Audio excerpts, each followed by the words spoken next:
Okay. Bala sir, ఇది చాలా important question. ఇప్పుడు రావణాసురుడు అహంకారాన్ని అణచడానికి శ్రీరామచంద్రమూర్తి వచ్చాడు అంటారు.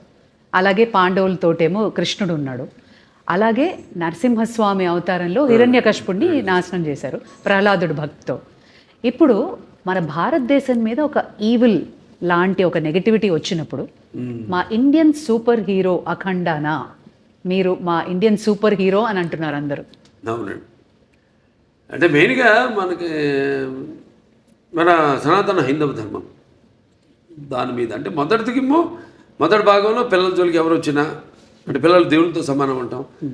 అలాగే లేకపోతే ధర్మం జోలికి ఎవరు వచ్చినా, ప్రకృతి జోలికి ఎవరు వచ్చినా ఆ భగవంతుడే పోతాడని మనుషులు పూని ఒక